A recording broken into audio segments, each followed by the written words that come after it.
source for the sports gamer.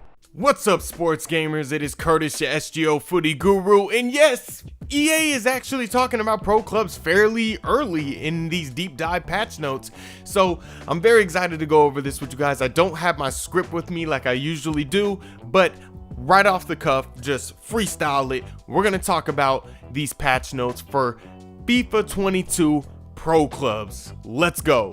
So the first thing we're going to talk about is drop-ins. Now, they're changing a lot with drop-ins because there's a lot of people on pro clubs that don't necessarily have a club to play for. They don't have enough friends, which is like another friend. You just need two people. But anyway, yeah, they don't have like a club to do that like they commit to, which is fine. So now what they're doing is you can squad up with 4 different players. So it makes it a lot more social, like more of a social feature and more of like a social game mode where you can like meet 4 players and like just squad up with them and just keep playing drop-in matches, maybe to the point that you do make a club and you commit to that club.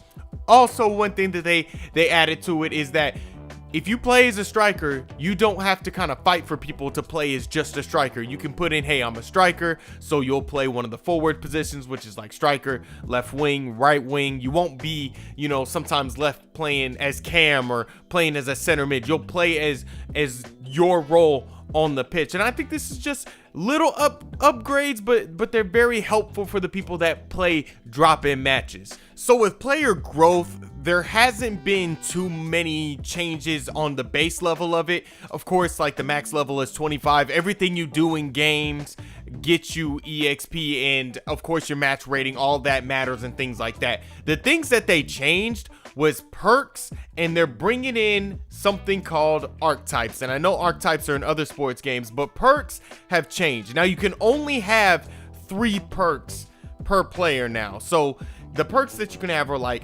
long distance shooter, like a distance shooter. So increase your accuracy and power for long distance shots, grants you the finesse shot trait, and 5-star weak foot ability. So obviously, from what this picture is showing right here, you got the 3 slots, and then you have all these traits that you will ultimately get at some point as playing under that perk. So this is different from like all the columns that we had in like FIFA 21, where like you can put them in different columns and then they break into all those traits, and you have to put multiple points into those traits to end up getting, you know, more traits and things like that. So this is definitely different, and I think it's a good idea. I think it's a good idea because it's more catered to what kind of player you are. Like, you have to have shooting, you have to have dribbling. Not only everybody's putting all their points into like speed and pace and things like that. Those are the things that drive me insane in pro clubs. So now you have 3 of them. So for me, like, I'm a center attacking mid, okay? So I would put a lot of it in passing, probably dribbling, and like I love shooting long distance, so I'll probably do long distance shots and things like that. So you can kind of customize and really cater to your play style when it comes to like this kind of setup with perks and things like that. Now the next thing they talked about was like the archetypes. Now archetypes are going to be something that when you finish out this skill tree, you kind of, they're like the icing on the cake, I guess you would say.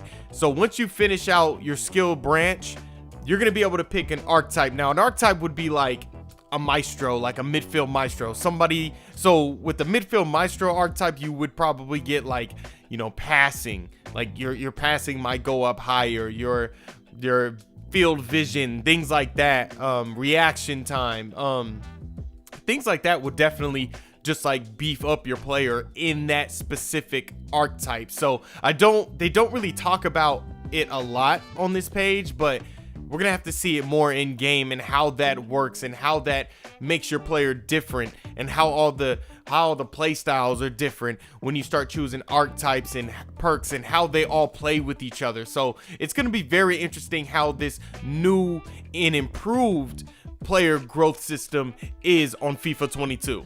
The next thing they talk about is customization. Now customization in pro clubs has been getting more and more options like every new FIFA, which is great. And they even documented hearing this in these patch notes, saying that they've been taking a lot of feedback, and a lot of times players are saying they want more customization for their clubs, and I completely understand that. So now we're kind of seeing that new I guess, stadium creator that we keep hearing about that's in career mode. So we're seeing it kind of I don't know if it's a watered down edition of it or this is what it is, but we're seeing it here on this video for this deep dive patch notes. We're seeing this custom creator, stadium creator stuff. So it actually looks pretty good. I don't think it's super in depth, but you can change the color of your seats, change the color of the stadium. You can change the pattern on the pitch. You can change banners and themes, and you can do crowd noises and goal songs. So this is something that's a good start, and it's a good base for a better future for pro clubs when it comes to customization. And they have kind of chugged along a little bit, small baby steps for customization for pro clubs, but this is starting to look actually really good, and I'm really excited about this part of pro clubs. Now, the last thing that they talked about in these patch notes is basically women are now coming to the pitch on pro clubs. Now, of course, EA is always doing the diversity thing. They're always leading forward on that. They always want to, be just a hallmark for inclusion, and I think this is actually a great thing. I mean, having women in pro clubs, it's a cosmetic thing. You can be a woman, you can be a man in pro clubs, and this is always just a great thing to see in video games, because video games are about diversity. Video games are about inclusion. Video games are about being whoever you want to be, and this is always a great thing to see. So of course, being a woman doesn't have any, additional like gameplay impact, and being a man doesn't have an additional game pack. It's all impact. It's all like cosmetic. It's all just who you want to be on the pitch, and this is always a great thing to see. So what do you guys think about the improvements that are coming to FIFA 22's pro clubs? Go ahead and get in the comments and let us know your thoughts. If you guys like the content we do here on Sports Gamers Online, then hit that like button and subscribe to SGO right now. And if you want the most out of your SGO experience, then join SGO Insider.